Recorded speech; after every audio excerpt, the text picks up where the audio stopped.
America જવાનું સપનું જોતા ભારતીયો માટે એક લાલ બત્તી સમાન કિસ્સો સામે આવ્યો છે અને એ કિસ્સો છે હરિયાણાનો। કેમ કે આ વર્ષે ભારતીયો માટે અમેરિકા જવું એ ખૂબ મુશ્કેલ સાબિત થયું છે અને ઘણા લોકોએ પોતાના જીવનની બધી જ કમાણી એજન્ટોને આપી દેતા હોય છે અને પછી અમેરિકા જવા માટે બોર્ડર ક્રોસ કરે કે તરત જ તેઓ પકડાઈ જાય છે। અત્યારે અમેરિકાથી ધડાધડ ડિપોર્ટેશન ચાલી રહ્યું છે અને જેમાં કેટલાક લોકોની માહિતીઓ વચ્ચે એક શખ્સની એ ચોંકાવનારી વિગત સામે એટલા માટે આવી છે કે શખ્સે પોલીસ ફરિયાદ કરી છે અને એ પોલીસ ફરિયાદ થતાની સાથે જ ગુજરાતના એ એજન્ટો થરથર કાપી રહ્યા છે કે ક્યાંક આ એક વ્યક્તિએ ફરિયાદ કરી અને સુરતના બે એજન્ટો એ ફસાઈ ચૂક્યા છે તો ક્યાંક આગામી સમયમાં આપણું નામ ન આવે। હરિયાણાના એ યુવકે ફરિયાદ કરતા સુરતના બે એજન્ટોને 35 લાખ રૂપિયા ચૂકવ્યા હોવાનો આરોપ લગાવ્યો છે અને ફરિયાદ નોંધાવી છે।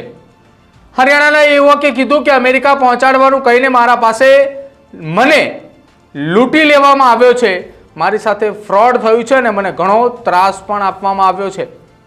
જાન્યુઆરી મહિનામાં ડોનાલ્ડ ટ્રમ્પે અમેરિકાના પ્રેસિડેન્ટ તરીકે પોતાનો કાર્યભાર સંભાળ્યા પછી એક ડિપોર્ટેશન ફ્લાઇટ એ રવાના કરવાની શરૂઆત કરી દીધી હતી। જો કે Bharat back to back 3 deportation flight આવી જેમાં અંદાજે 74 જેટલા ગુજરાતીઓ સહિત કુલ 344 ભારતીયોને ડિપોર્ટ કરાયા હતા। એક મીડિયા રિપોર્ટ પ્રમાણે આ ડિપોર્ટેશન ફ્લાઇટમાં સૌથી વધુ પંજાબીઓ હોવાનો દાવો એ કરવામાં આવી રહ્યો છે। આવામાં ઘણા લોકોએ ડિપોર્ટ થયા પછી એજન્ટ વિરુદ્ધ દાવા પણ માંડી દીધા છે। તેમણે આરોપ લગાવ્યો છે કે એજન્ટોએ લીગલ રીતે અમેરિકા મોકલવાનું કહી વચન આપ્યું હતું અને ગેરકાયદેસર રીતે બોર્ડર ક્રોસ કરાવી દીધી હતી। બાદમાં ત્યાંની પેટ્રોલિંગ ટીમે પકડીને તેમને ડિટેન્શન સેન્ટરમાં મોકલી દીધા અને ત્યાંથી ભારત ડિપોર્ટ પણ થઈ ગયા હતા। ઘણા એવા લોકો છે કે જેમને એક નહીં ઘણા દેશોમાં ધક્કા ખવડાવીને દિવસો સુધી ભૂખ્યા રાખ્યા, તરસ્યા રાખ્યા અને અંતે અમેરિકાની બોર્ડર ક્રોસ કરાવી તો ત્યાં પહોંચતાની સાથે જ પકડાઈ પણ ગયા। એવા પણ અનેક કિસ્સાઓ છે ને જે પકડાયા એ ડિપોર્ટ પણ થયા।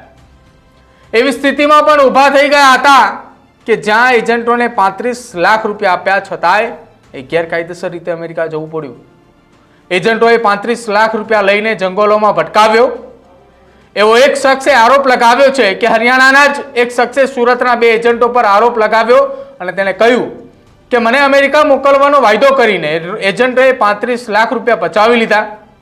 બાદમાં ડંકી રૂટ મારફતે કહીને તેના 11 દેશોની ખતરનાક સફર કરવા માટે લાચાર કર્યો।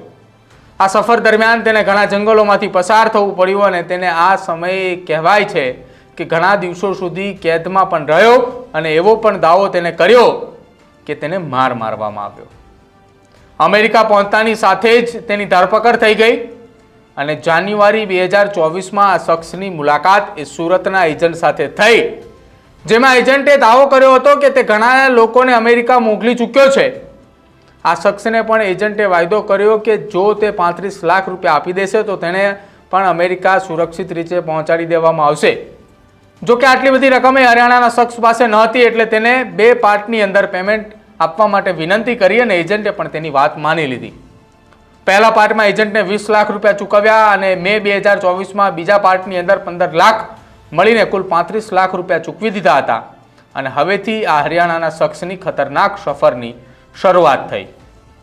6 ઓગસ્ટ 2024ના રોજ એજન્ટે અમેરિકા જવા માટે આ શખ્સને મુંબઈ એરપોર્ટથી ગોયાના મોકલી દીધો અને ત્યાં પહોંચતાની સાથે જ તે શખ્સ પાસેથી તેનો પાસપોર્ટ અને સિમ કાર્ડ જપ્ત કરી લીધો। ત્યાર પછી તેને જંગલોમાં અને પહાડોના રસ્તે બ્રાઝિલ મોકલી દેવાયો અને ત્યાંથી બસમાં તેને પેરુ અને પેરુથી ટેક્સિસ થઈ ઇક્વાડોર લઈ જવામાં આવ્યો હતો।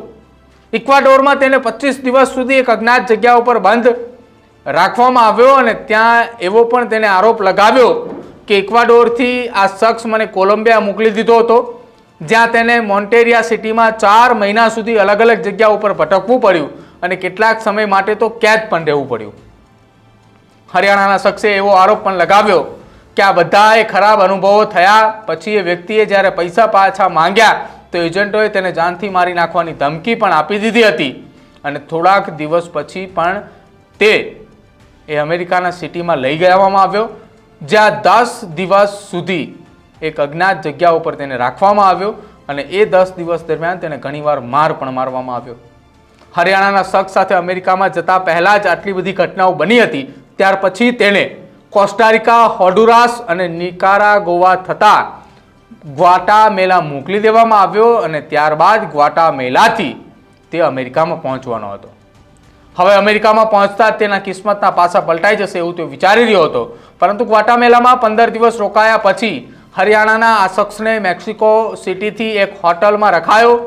ત્યાં 15 દિવસ પસાર કર્યા અને પછી તેને મેક્સિકો અમેરિકા બોર્ડર પર મોકલી દેવાયો અને છેવટે 1 ફેબ્રુઆરી 2025ના રોજ આ શખ્સે ઇલીગલ મેક્સિકો બોર્ડર ક્રોસ કરી અને અમેરિકામાં ઇલીગલ એન્ટ્રી કરી લીધી.